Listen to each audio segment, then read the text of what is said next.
$100 pour 3 petits garçons perdus.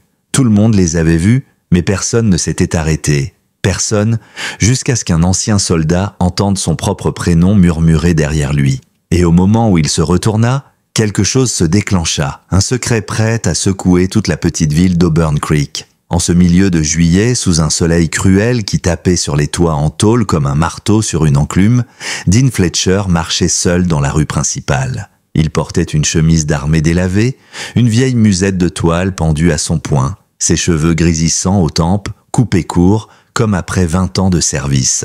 Il passait devant les vitrines, les visages, sans voir, sans même y prêter attention. Ses bottes soulevaient la poussière sèche, son regard était ailleurs jusqu'à ce qu'un panneau maladroit attirât son œil. Écrit à la main, posé contre la devanture du drugstore, on pouvait y lire « 3 frères orphelins, $100 ». Sous l'auvent, 3 enfants étaient alignés. Tous avaient à peu près le même âge, 6 ou 7 ans, vêtus de vêtements élimés, trop grands pour eux. Le premier avait une petite cicatrice sur la joue, le deuxième se mordait la lèvre à s'en faire saigner, et le dernier, le plus jeune, ne bougeait pas, même pas un battement de paupières. Autour d'eux, les adultes passaient sans un mot, sans un regard. Un vieil homme ricana, même en lançant à voix basse « Encore un coup de ces gamins d'Internet, sûrement une farce !» Dean s'arrêta. Il les fixa un long moment, immobile, sans s'avancer. Il était déjà prêt à tourner les talons, lorsque la voix se fit entendre, douce, si douce qu'elle ressemblait à un filet d'air qui effleure l'oreille. « Dean !» Il se figea, ses épaules se raidissent, ses bottes s'enfoncèrent d'un cran dans la poussière. Lentement, il tourna la tête. Le plus jeune garçon le regardait. Pas un sourire, pas une larme, juste ses yeux qui lui nouèrent la poitrine comme du fil barbelé. Dean fit un pas vers eux. Personne ne l'arrêta. « Comment tu connais mon nom ?» demanda-t-il d'une voix rauque. Aucun des garçons ne répondit. Le plus petit baissa la tête, les mains serrées l'une dans l'autre, comme s'il avait fait une bêtise. Dean soupira, fit mine de partir, mais ses yeux remontèrent vers le garçon, et dans ce regard, il vit la même expression, exactement la même, celle que son fils Jamie portait des années plus tôt, avant qu'il ne le perde. Laissez un j'aime si cette histoire vous touche, et partagez vos impressions dans les commentaires, en nous disant aussi depuis quelle ville vous nous regardez en ce moment. Et maintenant, reprenons l'histoire. Une chaleur étrange remonta le long de sa colonne entre confusion et douleur. Un ricanement fusa derrière lui. « Quoi, tu songes à les acheter ?» Dean ne répondit pas. Il sortit lentement son portefeuille, comptant ses billets, un par un, $100, pas un de plus, pas un de moins, il les posa sur le comptoir en bois, sous l'œil indifférent du commerçant. « Je les prends. Ils viennent avec moi. » Personne ne dit rien, personne ne bougea. Le vendeur haussa simplement les épaules comme si c'était un banal troc. Dean se baissa, parla au plus âgé qui se plaça devant les 2 autres, méfiant. « Je vous veux aucun mal. Je peux pas vous laisser dehors comme ça. » Les enfants ne répondirent pas. Mais quand il tendit la main, le plus petit la prit le premier. Puis le garçon qui se mordait la lèvre, et enfin le plus grand, toujours sur la défensive, mais agrippant la lanière de son sac comme s'il avait peur qu'on l'oublie. Dean les guida hors du trottoir. Le soleil cuisait encore l'asphalte. Son vieux pick-up attendait un peu plus loin. Il ouvrit la portière, les aida à grimper sur la banquette arrière. Personne ne demanda où ils allaient. Personne ne demanda qui il était. Alors qu'il prenait le volant, le plus grand murmura, presque pour lui-même, « On n'a nulle part où aller ». Dean serra le cuir du volant, une douleur sourde se logea dans sa poitrine, une douleur étrangère, et pourtant terriblement familière, comme la première fois qu'il avait tenu l'urne de son fils et qu'aucune larme ne venait. Le moteur toussa puis rugit, le pick-up roula hors de la ville. Dans son rétroviseur, le panneau était encore là, sous l'auvent. 3 frères orphelins, $100, penchés, usés, presque déjà oubliés. Dean conduisit longtemps, jusqu'à la lisière d'un sentier forestier, où le vent semblait retenir son souffle. Il arrêta le moteur, descendit. Dans le rétroviseur, les 3 enfants dormaient déjà. Le plus grand ouvrit un œil quand il sentit le pick-up s'immobiliser. « Votre vrai nom, c'est bien Dean ?» demanda-t-il d'une voix grave pour son âge. Dean hocha la tête. Le garçon détourna le regard, fixant la vitre. « Alors, c'est vraiment vous, hein ?» Dean resta silencieux.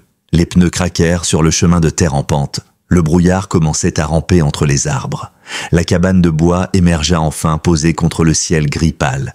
Pas de voix, pas de lampadaire, juste le vent dans la tôle du toit et l'odeur humide du bois ancien. Autrefois, cet endroit résonnait de rires d'enfants, puis plus rien. Dean coupa le moteur, descendit, les 3 enfants restèrent assis, muets, immobiles, mais pas surpris. Il leur ouvrit la porte, le portail grinça quand il le poussa. Leurs petits pas hésitèrent sur la terrasse, non pas comme si le lieu leur était inconnu, mais comme s'ils avaient trop souvent été déposés et oubliés ailleurs. Il posa 3 verres d'eau sur la table, les fit glisser d'un geste du dos de la main. Le plus grand, il s'appelait désormais Owen, fut le premier à toucher son verre, sans boire, juste le fixer, comme pour savoir si on pouvait lui faire confiance. Le deuxième restait en retrait derrière Owen, tandis que le petit dernier, Noah, se hissa sur la chaise, tremblant à moitié, tenant son verre à 2 mains mais sans jamais le porter à ses lèvres. Dean désigna la chambre à gauche. « Les lits sont faits. Vous pouvez aller vous reposer. » Sa voix sonnait sèche. Il n'essaya pas de la rendre douce. Aucun ne bougea. Dean accrocha sa veste sur le crochet du mur. Mais dans son dos, il sentait encore le regard d'Owen sur lui. Lentement, ils se dirigèrent vers la chambre. Noah grimpa dans le lit du bas, commença à retirer ses chaussures et puis se figea. Il se coucha sans les enlever comme s'il n'osait pas. Dean resta sur le seuil. « Enlève tes chaussures avant de dormir, dit-il. » Noah sursauta, son corps se crispa comme par réflexe. Dean ne répéta pas. Il s'avança, se mit à genoux et ôta doucement les chaussures, ne touchant jamais la peau, seulement les semelles, comme s'il manipulait une mine prête à exploser. Noah ne dit rien, mais ses yeux rouges ne pleuraient pas. On aurait dit qu'il n'avait plus de larmes depuis longtemps. Dans sa propre chambre, Dean ne ferma pas complètement la porte. La nuit dans la cabane, trop calme, ne ressemblait pas à la paix. Plutôt à un silence creux. En plein milieu de la nuit, un léger bruit le fit ouvrir les yeux. Des pas. Puis le silence. Il ne bougea pas. Juste la tête tournée, observant la porte entr'ouverte. Owen se tenait dans le couloir, en t-shirt sans couverture.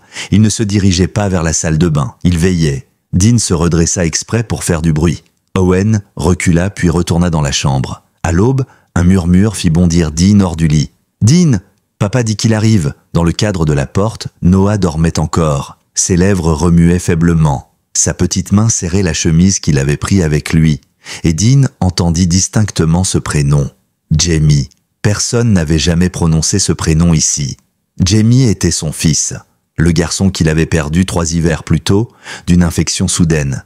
Et maintenant, un orphelin endormi dans son lit chuchotait ce nom, comme un souffle venu de l'autre bout du monde. Le lendemain matin, Dean trouva Owen déjà levé, assis à la table, gribouillant sur le dos d'un vieux reçu avec un crayon cassé. Dean faillit passer son chemin quand son regard tomba sur le dessin. Un homme debout dans l'embrasure d'une pièce en bois, et dehors, caché dans les buissons, une silhouette sombre. Dean fronça les sourcils. « Qu'est-ce que c'est ?» demanda-t-il. Owen leva enfin les yeux vers lui, pour la première fois, et répondit d'une voix grave « Quelqu'un arrive !» 2 phrases, 2 lames froides, dans le ventre de Dean. Pourquoi ce garçon dessinait-il ça? Pourquoi semblait-il attendre une menace? Dean ramassa le reçu et le glissa dans la poche intérieure de sa chemise. Par habitude, il se força à jeter un coup d'œil vers la fenêtre. Dehors, le ciel s'était couvert d'un gris métallique et la pluie commençait à tomber en fine bruine. Une pluie froide qui glaçait tout sur son passage et faisait taire la forêt. Dean se leva, traversa la cuisine et craqua quelques œufs dans une vieille poêle en fonte. Le crépitement de l'huile résonna dans le silence de la maison, un silence si étrange pour un homme qui avait vécu sous le tonnerre des bombes. Il fit griller 3 tranches de pain, installa les assiettes. Quand il se retourna, Noah était déjà assis, immobile, ses petites mains posées sur la table, ses yeux levés vers Dean. Pas de questions, pas un mot, juste ce regard. Dean lui servit son assiette.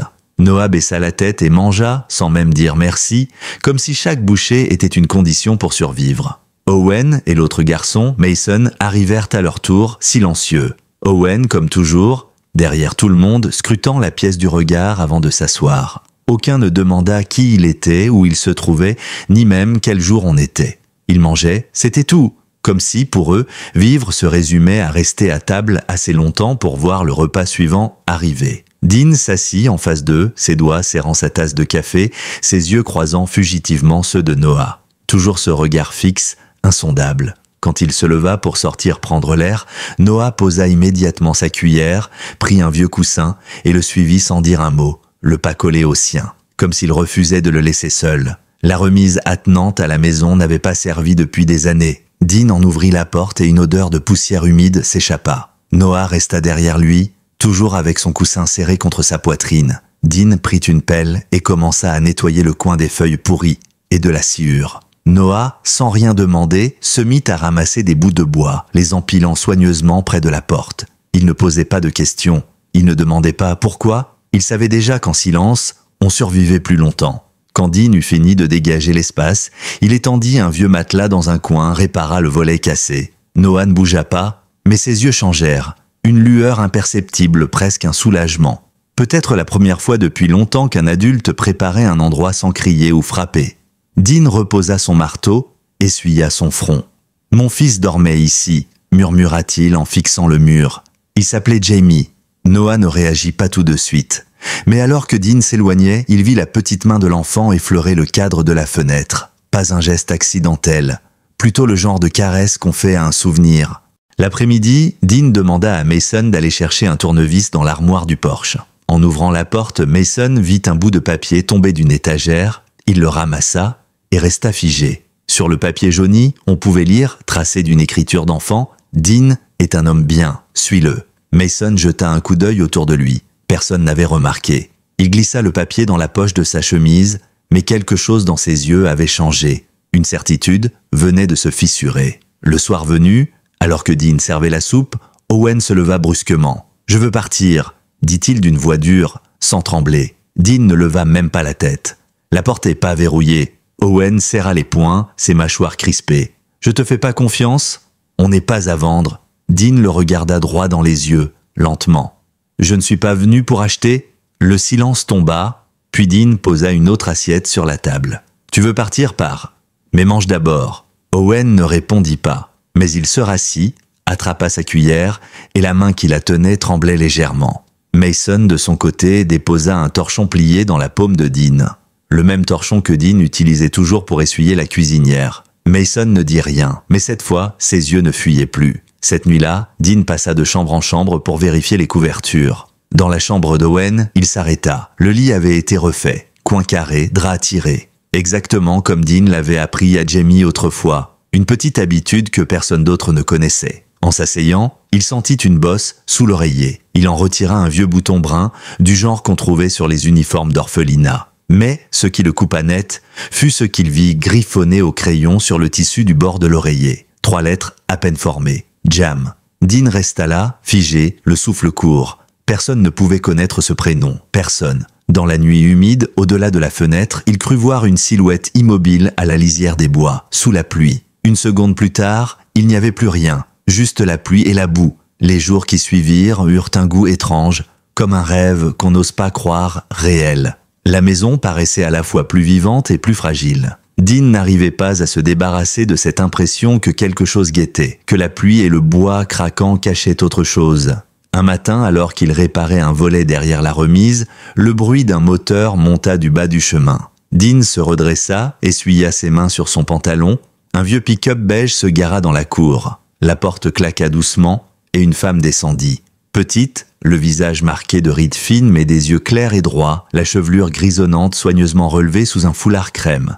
Dans sa main, un sac en toile. Elle grimpa les marches du perron sans hésiter. « Dean Fletcher ?» demanda-t-elle d'une voix sèche mais pas hostile. Dean hocha la tête. Elle l'observa longuement, comme pour confirmer un souvenir. « On m'a dit à la clinique que vous aviez recueilli des enfants. » Dean répondit simplement « C'est exact. » Elle soupira, baissant les yeux un instant, avant de les relever. « Vous savez ce que vous avez fait ? Les dossiers médicaux de votre femme sont toujours ouverts. Et tout ce qui s'est passé ici, ce n'est peut-être pas illégal, mais ce n'est sûrement pas légal non plus. » Dean resta immobile, ses traits impassibles. « Quelqu'un a déjà passé un appel. Les services vont venir voir. » À ce moment-là, Noah apparut dans l'encadrement de la porte, tenant son coussin contre lui.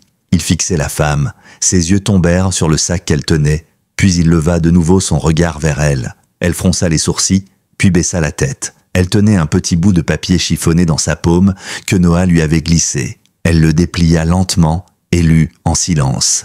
Les mots tracés maladroitement au crayon la frappèrent. « Dean est sûr ». Elle resta un instant immobile, ses lèvres remuant à peine. Puis elle murmura pour elle-même, rauque, « Jamie écrivait comme ça ». Elle releva la tête vers Dean, la gorge nouée. Avant qu'il parte, il collait des petits mots partout, des rappels, des bêtises, mais toujours avec cette inclinaison dans l'écriture. C'est exactement la même. Dean ne répondit pas. Noah non plus. Mais le silence pesant qui les entourait en disait long.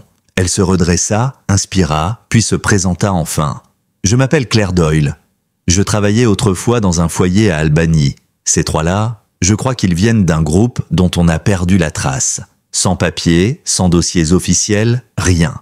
Comme s'ils n'avaient jamais existé. Mais je sais qu'on les cherche. » Dean plissa les yeux. « Qui les cherche ?» Elle baissa la voix. « Des gens qui se font passer pour leur famille. Mais ils sont marqués dans le système. Des inventaires. Une marchandise pour ceux qui payent. Et si vous ne bougez pas vite, ils viendront les reprendre. » Dean sentit son sang se figer. Elle posa son sac sur la table et sortit une pochette remplie de documents. « On peut déposer une demande de garde temporaire. Je vous aiderai. Mais ça doit aller vite. Parce que s'ils trouvent un seul prétexte, ils repartiront avec eux. » Dean serra la pochette contre lui. Il hocha la tête. Noah restait debout à côté d'eux. Pas un mot. Mais ses petits doigts agrippaient la manche de Dean. Claire se pencha vers lui et lui dit doucement « Ce n'est peut-être pas légal, petit. Mais si tu crois en lui, c'est suffisant. » Les autres enfants, Mason et Owen, sortaient lentement de la chambre. Owen plaça son corps devant ses frères, comme pour les protéger, mais son regard était moins hostile qu'avant. Claire les observa longuement, puis murmura à Dean « On n'a pas besoin de papier pour voir qu'ils ont déjà choisi. » Dean ouvrit la pochette, feuilleta les formulaires et demanda d'une voix grave « Qu'est-ce qu'il faut ?» Elle le regarda droit dans les yeux. La preuve que c'est une famille. Même si personne n'y croyait au début. En dehors, la pluie s'était arrêtée. Mais le vent dans les pins restait glacial. Dean posa la main sur la tête de Noé. Pour la première fois, Noah leva les yeux vers lui et hocha la tête. Ce soir-là, après le départ de Claire, la maison semblait retenir son souffle. Dean s'assit seul dans la cuisine, la pochette de formulaires ouverte devant lui. Il fixait les pages sans vraiment les lire, le crayon immobile entre ses doigts. Claire avait laissé un dernier conseil avant de partir. Ils vont demander ce que vous êtes pour eux. Pas seulement ce que vous ressentez, mais ce que vous comprenez d'eux. Si vous n'avez pas les mots, ils ne croiront pas. Dean posa le crayon et se leva. Dans la pièce à côté, la lumière du feu de cheminée projetait des ombres douces sur les murs de bois. Les trois enfants étaient assis en tailleur sur le tapis, serrés les uns contre les autres comme un seul bloc. Mason feuilletait un vieux livre d'images. Owen fixait les flammes avec ce regard distant qu'il avait toujours, et Noah s'était endormi la tête posée sur l'épaule de son frère. Dean les observa un long moment avant de parler. « Je veux vous dire quelque chose à propos de Jamie. » Owen tourna la tête. Mason releva les yeux du livre, et Noah, à demi réveillé, cligna lentement des paupières, comme s'il avait attendu ces mots depuis longtemps. Dean prit une grande inspiration. « Jamie était mon fils. Il est mort à 7 ans. Pas à cause d'une guerre, pas à cause de quelqu'un de méchant, à cause de moi, parce que je suis rentré trop tard. » Sa voix vacilla, mais il continue. « J'étais encore en service. On m'a rappelé en mission en urgence. Sa mère, Ellie, l'a emmené voir sa famille. Leur voiture a dérapé sur la route de montagne. Elle est morte sur le coup. Lui, il a survécu, mais blessé. Il serra les poings, le visage dur et pâle. L'hôpital a essayé de me prévenir, mais j'étais dans une zone sans réseau. Quand je suis revenu, il avait déjà été transféré dans un foyer, parce qu'il n'y avait plus de tuteur légal. Je l'ai cherché partout, comme un fou. Quand j'ai enfin trouvé où il était déjà mort. Une infection, aucune explication, personne pour me prévenir, personne pour porter la faute. Et moi j'étais encore trop tard. » Un silence pesant suivit. Le bois du feu craqua doucement. Dean essuya son visage d'un geste maladroit. C'est alors que Noah chuchota, sa voix fluette, fragile mais assurée. « Je l'ai vu. » Dean releva brusquement la tête. « Quoi ?» Noah baissa les yeux, ses doigts agrippant le tissu de son pantalon. « Dans mes rêves, un garçon avec des cheveux bruns. Il m'a dit « Si un jour tu rencontres un homme qui s'appelle Dean, cours pas. Dis son nom. C'est le dernier qui a pas abandonné. » Dean sentit tout l'air se bloquer dans sa poitrine. Noah releva enfin la tête, ses yeux brillants. « Il m'a donné la main. » Il souriait. « Et il m'a dit qu'il savait que tu le retrouverais. » Dean resta immobile. Puis lentement, il alla jusqu'au petit tiroir sous la cheminée. Il en sortit une vieille photo écornée. La photo d'un garçon aux cheveux bruns tenant un cerf-volant devant la cabane. Il la tendit à Noé. Noah la contempla un long moment. Ses lèvres tremblaient. Puis il hocha la tête. C'est lui, je reconnais son sourire, même la carriole derrière lui. Dean se laissa tomber dans son fauteuil, les mains tremblantes. Il se couvrit le visage, incapable de retenir le souffle brisé qui lui échappa. Un instant passa, puis Noah glissa de ses coussins, vint jusqu'à lui et posa sa petite main sur la sienne. Peut-être que Dieu a pas voulu que tu perdes Jamie. Il nous a envoyés à la place, pour que tu recommences. Dean baissa les yeux vers lui. Noah le regardait sans peur, ses doigts serrés autour des siens. Mason se rapprocha et déposa doucement une couverture sur ses épaules. Owen resta en retrait, mais lui aussi se rapprocha et sans un mot se contenta de murmurer « Merci, papa ». Dean sentit quelque chose se briser en lui, et quelque chose d'autre, plus solide, prendre sa place. Il les serra tous trois dans ses bras, sans dire un mot. Il n'en avait pas besoin. C'était leur famille, maintenant. Plus tard dans la soirée, alors que la cabane s'était plongée dans un silence apaisant, Noah se leva discrètement. Il marcha jusqu'à la cheminée, ses petits pieds nus, effleurant le parquet froid. Il resta immobile devant le vieux meuble de rangement, la tête penchée légèrement sur le côté, comme s'il écoutait quelque chose. Puis, à voix basse, presque inaudible, il murmura « Il y a quelque chose là-dessous, on dirait une lettre ». Dean, assis à la table en train de remplir les formulaires laissés par Claire, releva la tête. Il s'avança vers Noah, s'agenouilla et inspecta la plainte de sous le meuble. Une légère fissure laissait deviner qu'une planche avait été forcée, puis mal remise en place. Dean glissa ses doigts dans la fente et en retira une enveloppe froissée, humide, sur les bords. Aucune adresse, juste un nom griffonné à la main, Dean. Ses yeux s'étrécirent. Il l'ouvrit doucement. À l'intérieur, un bout de papier jauni. Les mots, tracés dans une écriture hésitante mais reconnaissable, le figèrent sur place. Dean. Si tu lis ça, c'est que le garçon a trouvé le bonhomme. J'étais moi aussi un des enfants adoptés. En réalité, on était vendus. Cette femme, Rosalind Kent. C'est elle qui dirige le réseau. Elle maquille tout avec des papiers légaux. J'ai réussi à fuir. Mais je n'ai pas pu sauver les autres. Noah ne se souvient plus de moi. C'est pas grave. Moi, je me souviens de ses yeux. Les mêmes que Jamie. Ne lui fais pas ce qu'on m'a fait. Ne lui tourne pas le dos. Ne fais confiance à aucun papier signé par son nom. Ne les perds pas comme moi. C'est... Dean relut plusieurs fois la lettre, son cœur battant si fort qu'il en entendait le bruit dans ses oreilles. Qui était-ce? Claire? Impossible, ce n'était pas la même écriture. Caleb question Marc. Non, il fronça les sourcils et serra le papier dans sa main. Une bourrasque de vent fit grincer le volet, et à ce moment-là, Owen murmura depuis la fenêtre « Dean, quelqu'un vient de s'éloigner dans la pluie. » Il était juste là. Il regardait la maison. Dean se précipita vers la porte, sortit dans la cour, mais il n'y avait personne, rien que la pluie fine et un sol détrempé. Pourtant, en baissant les yeux, il vit une empreinte de pas, plus grande que celle des enfants, fraîche, imprimée dans la boue. Et en revenant à l'intérieur, il remarqua une goutte d'eau brillante juste sous le meuble, comme si quelqu'un s'était tenu là et avait laissé ce message. Dean referma la porte à clé et se retourna vers les enfants. Tous trois le fixaient, silencieux, leurs petites silhouettes collées les unes aux autres, comme s'ils attendaient qu'ils disent quelque chose. Il inspira profondément, serra la lettre contre lui et répondit d'une voix basse mais déterminée. « On ne laissera personne vous reprendre, pas tant que je respire. » La pluie battait plus fort contre le toit. Et Dean sut alors que cette bataille n'était pas un hasard. Quelqu'un la menait depuis longtemps et venait de le pousser, lui, à en prendre la suite. L'aube arriva avec un ciel lourd et bas. Dean n'avait presque pas dormi. Assis sur le bord de la table, il relisait la lettre encore et encore, chaque mot comme une nouvelle piqûre. Au lever du jour, Claire revint. Elle avait l'air épuisée, ses cheveux collés par la bruine, ses bras chargés d'une pile de documents à moitié ordonnés. Elle entra sans frapper. « Je crois qu'on a affaire à une usurpatrice », lâcha-t-elle en guise de salut. Dean la fixa. Elle posa son manteau trempé sur le dossier d'une chaise, puis étala des feuilles sur la table. La femme qui prétend être leur tante. Rosalind Hale, ces papiers sont faux. Dean haussa un sourcil. Claire continua son doigt courant le long d'une page. J'ai envoyé une copie du document au bureau d'État. Le sceau notarié utilisé avait été signalé volé il y a 2 mois, et la notaire censée avoir signé, retraitée depuis 3 ans. Elle sortit alors une photo légèrement floue, imprimée à la va-vite, et la fit glisser vers Dean. On y voyait Rosalind dans un tailleur différent, plus jeune de quelques années, posant à côté d'un homme à la silhouette familière. Elle portait un autre nom à l'époque, Rosalind Kent. Et ce type, elle désigna le visage gris sur la photo, c'est Vance. Dean fronça les sourcils. Vance, le superviseur? Claire hocha lentement la tête. Elle et lui dirigeaient un soi-disant centre de placement à Albany. Il a fermé en 2018, après la disparition de 3 enfants, mais l'enquête a été abandonnée à cause de fichiers corrompus. Je suis persuadé qu'ils n'ont jamais arrêté. Dean sentit la colère monter en lui comme un feu sec. Il serra la lettre retrouvée sous le plancher entre ses doigts. Claire planta ses yeux dans les siens.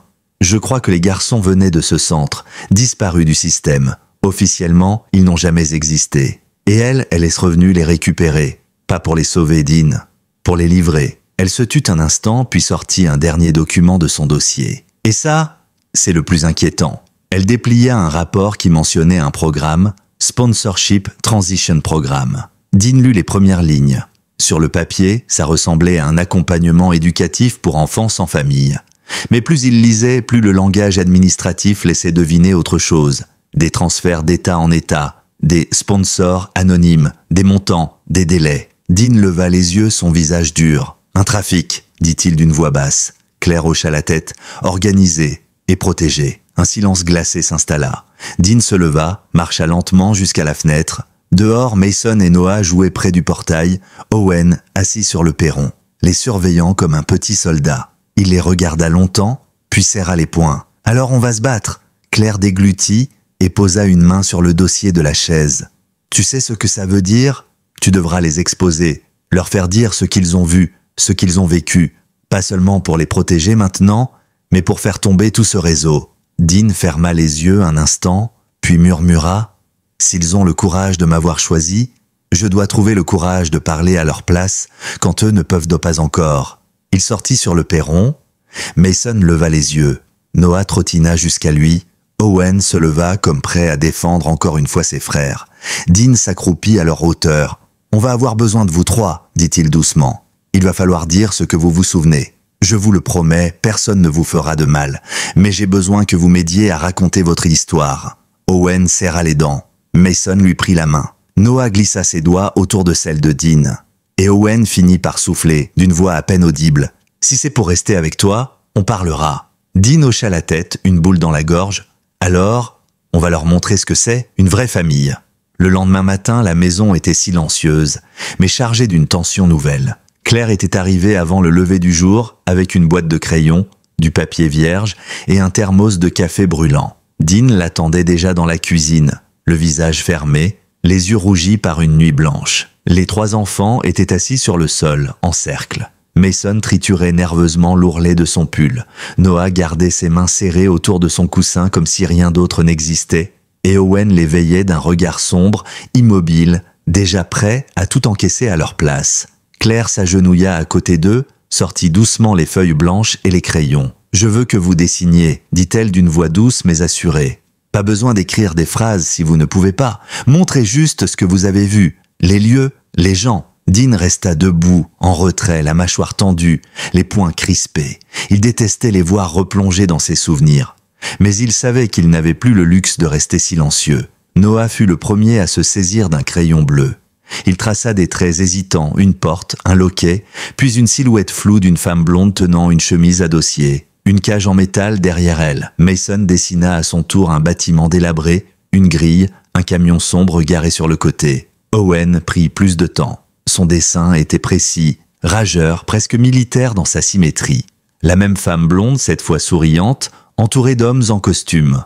En bas, il écrivit d'une main ferme, en lettres capitales mal formées, Kent. Claire rassembla les dessins avec un soin méticuleux, ses lèvres pincées. Puis elle hocha la tête. « Ça suffira pour aujourd'hui. » Dean s'accroupit et posa une main sur l'épaule d'Owen. « Vous avez bien fait. » Sa voix était grave, mais plus douce qu'il ne l'avait prévu. À peine avait-il prononcé ces mots qu'un bruit monta du chemin. Le crissement régulier de pneus sur le gravier détrempé. Dean se redressa d'un bond et jeta un coup d'œil par la fenêtre. Une berline argentée venait de se garer dans l'allée. La portière s'ouvrit et Rosalind en descendit, impeccable dans son manteau crème, ses cheveux relevés en un chignon parfait. À ses côtés, Vance portait une sacoche remplie de papier. Dean sentit son estomac se nouer. Rosalind s'avança jusqu'au perron, son sourire poli figé sur son visage. « Monsieur Fletcher, dit-elle d'une voix douce et trop maîtrisée, Vous vous doutez pourquoi nous sommes ici. Nous avons des documents officiels pour transférer les enfants au centre régional de West Creek. Procédure standard. Dean resta dans l'encadrement de la porte, large et immobile. Procédure ou kidnapping légal? Demanda-t-il glacé. Vance leva un sourcil amusé. Ne soyez pas dramatique, ces enfants ont besoin d'une structure adaptée. Vous n'avez aucun droit de garde permanent. Dean tendit la main pour prendre le dossier qu'il brandissait, le feuilleta rapidement. Il manquait une date, une signature de juge. Un simple projet, pas un document exécutoire. Il leva les yeux vers eux, un sourire froid sur les lèvres. Vous ne croyez tout de même pas que je vais les laisser partir sur la base d'une ébauche? Rosalind resta impassible, mais ses yeux se durcirent. Elle tenta de s'avancer vers Mason, mais Owen se plaça instinctivement devant ses frères, droit comme une lame, ses petites épaules contractées. Dean sortit calmement son téléphone et appuya sur l'écran, révélant la vidéo qu'il avait commencé à filmer dès leur arrivée. Et maintenant, vous êtes enregistrés. À cet instant, le bruit d'un autre moteur retentit derrière eux. Un 4x4 noir arriva en trombe. Claire descendit, suivie de près par le shérif Dan, son insigne accroché à la poitrine, son regard dur. « Rosalind Kent, lança-t-il, vous êtes en état d'arrestation pour fraude, usage de faux documents et tentative d'enlèvement aggravé. Vous et votre complice, Vance, allez nous suivre immédiatement. » Rosalind perdit enfin son masque, ses lèvres se crispant. Vance, lui, tenta un sourire cynique, mais ne résista pas quand les menottes claquèrent à ses poignets. Les enfants étaient restés immobiles, blottis les uns contre les autres derrière Dean. Mason laissait ses larmes couler en silence. Owen fixait Rosalind d'un regard de fer, et Noah, sans un mot, se serrait contre Dean. Dean posa une main ferme dans les cheveux du petit, le tenant près de lui. Cette fois, c'étaient eux qui ne partiraient pas. Cette fois, il n'était pas trop tard. La nuit tomba doucement sur la cabane, emportant avec elle le vacarme des sirènes et des pneus sur le gravier. Rosalind et Vance avaient été embarqués dans 2 véhicules séparés, chacun encadré par un agent et par la silhouette inflexible du shérif Dan. Dean resta debout sur le perron longtemps après leur départ, les mains dans les poches, le regard rivé sur l'obscurité de la forêt, comme s'il s'attendait à ce qu'une autre menace en émerge à tout instant. Dans la maison, Claire ramassait méthodiquement les documents, les dessins, les notes, tout ce qui pouvait servir devant un juge. Elle les empila dans un grand classeur noir qu'elle glissa dans son sac. En relevant la tête, elle vit Mason dans un coin de la pièce, recroquevillé contre le mur, le visage caché dans ses genoux. Owen, debout près de la cheminée, surveillait la porte d'un œil encore inquiet. Et Noah, assis sur le tapis, serrait toujours son coussin contre lui, le regard vide. Claire ferma son sac, s'avança vers eux et se mit à leur hauteur. Sa voix s'adoucit. « C'est fini pour ce soir. Personne ne vous touchera. » Owen hocha lentement la tête, sans rien dire. Mason leva à peine les yeux, hésitant à la croire. Et Noah murmura d'une voix presque imperceptible. « Et demain ?» Dean revint alors dans la maison, son ombre remplissant le seuil. Il posa sa main sur la tête de Noé. « Demain ?» dit-il, sa voix grave mais calme. « Demain, je serai toujours là. » Noah ferma les yeux et hocha la tête. Cette nuit-là, la maison sembla enfin respirer. Pas de pneus dans le gravier, pas de silhouette dans la pluie, juste le craquement du feu et le bruit lointain des branches sous le vent. Dean resta longtemps éveillé, assis dans son fauteuil, veillant les 3 enfants assoupis sur le tapis devant la cheminée. Leur respiration lente et régulière apaisait quelque chose en lui qu'il croyait mort depuis longtemps. Le lendemain matin, le ciel avait cette clarté pâle d'après-tempête. La forêt semblait lavée, presque neuve.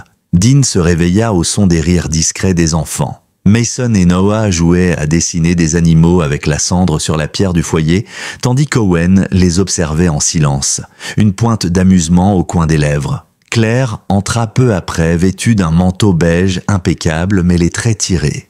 Elle portait une enveloppe Kraft qu'elle tendit à Dean en le rejoignant sur le perron. « C'est le jour du jugement, dit-elle doucement. Le juge va rendre sa décision cet après-midi.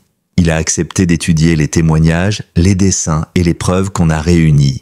Mais il voudra vous entendre aussi. » Dean inspira profondément, le regard tourné vers les pins. « Très bien. » Dans le pick-up, en route pour le tribunal, Noah s'installa contre lui sur la banquette, silencieux. Owen et Mason se tenaient serrés à l'arrière, sans rien dire, mais Dean voyait dans leurs yeux une étincelle nouvelle. quelque chose qui ressemblait à de l'espoir. En entrant dans la salle d'audience, Dean sentit la tension dans l'air. La pièce était modeste, en bois sombre, avec ses bancs usés et le drapeau américain accroché derrière le juge. La greffière appela son nom. Claire posa ses papiers sur la table. Le juge Walker, un homme massif à la barbe blanche, le regarda au-dessus de ses lunettes. « Monsieur Fletcher, avant que je prononce ma décision, avez-vous quelque chose à dire ?» Dean resta immobile quelques secondes, puis se leva. Ses mots vinrent sans effort. « Je n'ai pas choisi ces enfants. Ce sont eux qui m'ont choisi. » Sa voix se brisa légèrement. « J'ai perdu mon fils parce que je suis arrivé trop tard. Mais cette fois, je suis arrivé à temps. Et si vous voulez savoir ce que je suis pour eux, je ne suis peut-être pas leur père de sang. Mais je suis celui qui ne les laissera plus jamais tomber. » Un silence lourd remplit la pièce. Le juge griffonna quelques mots, hocha la tête, puis frappa le marteau. La cour accorde la garde définitive à Dean Fletcher. Famille légale constituée. Noah se tourna vers Dean, les yeux grands ouverts. Mason laissa échapper un sanglot discret. Cohen étouffa en lui posant la main sur l'épaule. Dean, lui, sentit ses jambes trembler. Mais pour la première fois depuis longtemps, il avait envie de sourire. Cette fois, il n'était pas trop tard. Le printemps arriva timidement sur Auburn Creek. La neige avait fondu depuis longtemps, mais il restait dans l'air une fraîcheur qui sentait la terre humide et la résine. Chaque matin, Dean se réveillait avec le même sentiment étrange au creux de la poitrine. Celui d'un homme qui ne vivait plus seul dans le silence, mais qui avait encore peur d'y croire. La cabane changea à vue d'œil, non pas grâce à un artisan ou à un entrepreneur, mais grâce à 4 paires de mains maladroites, impatientes, parfois tremblantes. Owen traînait toujours la mauvaise taille de marteau. Mason mesurait mal ses planches, trop courtes ou tordues. Noah, lui, s'installait dans un coin avec ses pinceaux et peignait des noms sur des planchettes de bois. La porte de la cuisine, la chambre d'Owen, le porche. Partout, sa petite écriture apparaissait comme un témoignage discret que cette maison était bien la leur. Claire continuait à venir chaque semaine. Elle ne portait plus son tailleur strict ni sa mine austère. À présent, elle apparaissait avec des muffins tièdes dans un panier, des crayons de couleur pour Noah, des jeux de société qu'elle posait sur la table comme si elle avait toujours été Tante Claire. Le shérif Dan passa un jour déposer un petit cadre en bois. À l'intérieur, une photo en noir et blanc prise à la sortie du tribunal. Dean, en manteau d'armée, accroupi, un bras autour d'Owen et Mason, Noah serré contre sa poitrine. En bas, il avait griffonné à la main « On ne choisit pas toujours la famille, mais on choisit toujours d'aimer. » Même la ville changea. La petite épicerie, où tout avait commencé, ne laissa plus jamais traîner d'enfants sous un auvent. Le garagiste annonça qu'il ferait l'entretien du pick-up de Dean, gratuitement pour l'année. Le boulanger donna au garçon une brique de lait chocolaté chaque fois qu'il passait. Et les voisins qui, jadis, murmuraient dans son dos se contentaient à présent de hocher la tête en guise d'excuse quand il les croisait. Mais ce n'étaient pas les muffins, ni les photos, ni même les papiers officiels qui faisaient battre son cœur plus fort. C'étaient les petites choses. Mason qui venait discrètement vérifier que la lumière de la chambre restait allumée. Owen qui le corrigeait quand il plantait ses clous de travers. Noah qui, chaque soir, posait sa petite main sur la sienne avant de fermer les yeux. Un après-midi, alors que Dean lisait sur le porche, Noah arriva timidement, tenant une feuille encore humide de peinture. Il la tendit sans un mot. Dean baissa son livre et regarda. Sur le papier, un homme en manteau sombre, debout sous la pluie, les bras écartés, protégeant 3 enfants derrière lui. En haut, une phrase écrite de 3 écritures différentes, inégales, mais pleines de sincérité. « Tu nous as sauvés. On reste avec toi. Pour toujours. » Dean sentit sa gorge se serrer. Il serra la feuille contre lui, incapable de dire quoi que ce soit. Mais quand Owen s'approcha par derrière, passa ses bras autour de sa taille et murmura presque sans voix « Merci, papa », Dean ferma les yeux. Il n'était plus le soldat. Il n'était plus l'homme seul. Il n'était plus en train d'attendre la fin. Il était à la maison. Le soir même, alors que la lumière orangée du crépuscule se glissait entre les sapins, Dean rangeait quelques outils sur l'établi de la remise. Les enfants, fatigués d'une journée passée à repeindre les volets et à planter maladroitement quelques fleurs le long de la barrière, dormaient déjà profondément, entassés dans le grand lit de la chambre d'angle. Le calme, enfin. Ce silence-là ne ressemblait plus au vide des années passées. Il avait la douceur d'un foyer. Dean referma la porte de la remise, passa une dernière fois devant la fenêtre pour vérifier que tout était tranquille et s'installa dans son vieux fauteuil sur le porche. Il s'appuya contre le dossier, ferma les yeux et écouta la forêt. Mais dans l'air immobile de la nuit, un bruit infime parvint à ses oreilles. Un froissement léger, un craquement de bois humide sous des palans. Dean ouvrit les yeux d'un coup. Une silhouette se tenait au pied des marches du porche. Pas Rosalind, pas Vance. Un homme plus jeune, mince, une capuche sombre rabattue sur la tête. Il restait immobile, ses mains dans les poches, comme s'il attendait. Dean se leva d'un bond. « Qui êtes-vous » lança-t-il d'une voix grave, mais basse, pour ne pas réveiller les enfants. L'homme ne répondit pas. Lentement, il leva la tête, et Dean distingua un visage marqué, fatigué, mais avec des yeux clairs qui luisaient dans la pénombre. L'homme glissa une enveloppe froissée sous la première marche, puis fit un pas en arrière. « Merci » murmura-t-il d'une voix rauque, puis il disparut dans l'obscurité des pins sans se retourner. Dean descendit la marche, ramassa l'enveloppe et l'ouvrit à la lumière de la cuisine. À l'intérieur, un simple bout de papier, l'écriture tremblante, mais cette fois signée « Je m'appelle Cameron. Merci d'avoir protégé les enfants. J'étais comme eux autrefois, mais je n'ai jamais eu le courage de parler. Je vous aiderai comme je peux, dans l'ombre. Merci d'être arrivé à temps, là où moi j'avais échoué. » Dean resta là, longtemps, le papier dans la main. Il repensait à ce soir où il avait entendu son nom chuchoter dans la rue pour la première fois. À ce moment où il avait vu ses 3 paires d'yeux perdus et décidé de ne pas tourner le dos. Il rangea doucement la lettre dans la boîte de la cheminée, aux côtés des dessins des garçons et de la photo de Jamie. Puis il monta à l'étage. Dans la chambre, Noah dormait sur le ventre, la main agrippant la manche de Dean, comme s'il avait attendu son retour même dans son sommeil. Owen, lui, avait fini par s'allonger à ses côtés, toujours en alerte, même dans le calme. Et Mason avait enfoui son visage contre l'oreiller, respirant paisiblement. Dean se pencha, remit la couverture sur leurs épaules, puis il se laissa glisser contre le mur, à côté du lit, et resta là toute la nuit, les yeux ouverts, à l'éveiller. Parce qu'il savait maintenant, il n'était plus seul dans cette bataille. Et pour la première fois de sa vie, il se sentait exactement là où il devait être. Le lendemain, la forêt semblait avoir changé de visage. L'air était plus doux, la lumière du matin filtrait à travers les branches comme des filets d'or. Dean se tenait dans la cour, les mains sur les hanches, à regarder Mason tracer des formes dans la terre humide avec un bâton. À côté, Noah posait des petites pierres pour entourer le dessin, tandis qu'Owen surveillait le portail d'un œil distrait. Claire arriva avec une boîte de muffins encore tiède et un sourire plus franc qu'à l'accoutumée. Elle s'assit à la table de la cuisine et sortit de son sac une chemise épaisse marquée du sceau du tribunal. « J'ai reçu le jugement définitif ce matin, dit-elle. Rosalind est mise en examen sur 4 chefs d'accusation. Falsification de documents publics, trafic de mineurs, abus de confiance et fraude. Elle reste en détention préventive. Et Vance ?» Dean haussa un sourcil. Claire soupira. Il a tenté de négocier une remise de peine contre des informations sur d'autres réseaux. Le juge a refusé. Il sera jugé en même temps qu'elle. Dean hocha la tête lentement, sans joie. « La presse a titré sur vous », ajouta Claire. Elle sortit un exemplaire plié du journal local. En première page, une photo en noir et blanc de Dean avec les garçons, à la sortie du tribunal. Le titre en lettres grasses disait « Un père et 3 enfants ont fait plier tout un système ». Dean eut un sourire discret. Il ne dit rien, se contentant de ranger le journal dans la boîte près de la cheminée. Plus tard dans la journée, il conduisit les enfants en ville pour la première fois depuis des semaines.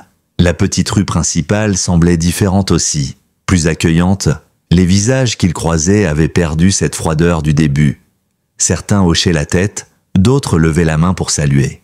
Le garagiste lui offrit un clin d'œil en essuyant ses mains pleines de cambouis. La boulangère glissa 3 briques de lait chocolaté dans le sac des courses des garçons avec un petit clin d'œil complice. Et même l'épicier du drugstore, celui-là même devant lequel tout avait commencé, détourna les yeux en rangeant ses rayons, honteux. Dans la voiture, sur le chemin du retour, Mason finit par briser le silence. « Est-ce que... on devra partir un jour ?» demanda-t-il d'une voix incertaine. Dean serra un instant le volant et répondit calmement « Vous êtes chez vous. Tant que je respire, personne ne vous emmènera ailleurs. » Mason hocha timidement la tête et Noah glissa sa main dans la sienne, comme pour sceller ce serment. Ce soir-là, sur le porche, Dean contempla la forêt. L'air avait cette odeur humide et douce qu'ont les soirs d'avril, quand la terre reprend vie. Derrière lui, il entendit des pas légers. Noah apparut avec une feuille de papier dans les mains. « J'ai fait un dessin, dit-il doucement. » Dean s'accroupit et prit la feuille. On y voyait un grand homme sous la pluie, manteau ouvert, les bras tendus pour protéger 3 enfants serrés derrière lui. Et au-dessus, en lettres un peu maladroites, mais écrites à 3 mains différentes, il lut « Papa, pour toujours ». Dean sentit ses yeux lui piquer. Il prit Noah dans ses bras, puis Owen et Mason vinrent les rejoindre. Et dans le silence du soir, il les serra tous les 3 contre lui. Il avait fini par comprendre. Qu'on soit lié par le sang ou pas ne comptait plus. Ce qui comptait, c'était la promesse qu'il s'était faite dans ce vieux tribunal, celle de ne plus jamais se lâcher. Le printemps céda bientôt la place à l'été. La forêt alentour était désormais verte et foisonnante. Les fleurs sauvages parsemaient les clairières et la cabane portait partout les traces de leur nouvelle vie. Des volets repeints de travers, des dessins scotchés au mur et des noms écrits à la peinture sur les portes. Owen, Mason, Noah. Dean passait ses journées à retaper le toit ou à bricoler la clôture, toujours accompagné d'au moins l'un des 3 garçons. Owen s'était pris d'affection pour le marteau, qu'il maniait avec un sérieux comique. Mason devenait chaque jour plus à l'aise, mesurant et sciant ses planches avec application. Et Noah suivait toujours Dean comme une ombre, serrant ses pinceaux et décorant de couleurs douces tout ce qu'il pouvait. Le soir, ils mangeaient ensemble à la grande table de bois. Claire venait encore parfois déposer des muffins ou simplement boire un café. Et elle restait à bavarder avec Dean en regardant les enfants courir dans la cour. Elle finit par lui dire un soir, le regard perdu sur les 3 silhouettes en train de jouer sous le crépuscule. « Tu as réussi quelque chose que la loi ne réussira jamais vraiment. Tu les as rendus à eux-mêmes. » Dean ne répondit pas, mais il la remercia d'un simple hochement de tête. Un dimanche matin, alors que Dean lisait sur le porche, Noah arriva en courant, un dessin encore humide dans les mains. Il le tendit timidement. Dean le déplia et vit une petite cabane sous un ciel bleu, 3 enfants dessinés en bâton, et au milieu, un homme plus grand avec un large sourire, ses bras autour d'eux. Au-dessus, 3 mots maladroits mais clairs, on reste. Papa. Dean sentit son cœur se serrer. Il posa le dessin à côté de lui, puis tendit les bras. Noah se blottit contre lui, suivi de Mason et Owen. Ils restèrent là dans la lumière du matin, unis dans un silence apaisant. Dean comprit alors. Ce n'était pas seulement eux qui avaient eu besoin de lui, c'était lui qui avait eu besoin d'eux. Et il sut dans la profondeur tranquille de ce moment qu'il n'était plus un soldat perdu, plus un père brisé. Il était simplement un homme debout dans sa propre maison, avec 3 enfants contre lui, et un avenir qui, pour la première fois depuis longtemps, ne lui faisait plus peur. Car la famille ne se choisit pas toujours par le sang, mais elle se choisit toujours par le cœur. Et Dean avait enfin trouvé la sienne. Merci d'avoir suivi cette histoire jusqu'au bout. Si tu le souhaites, je peux maintenant rédiger une version courte pour un résumé, une adaptation pour narration audio, ou même des titres et descriptions pour YouTube ou un recueil. Dis-le moi.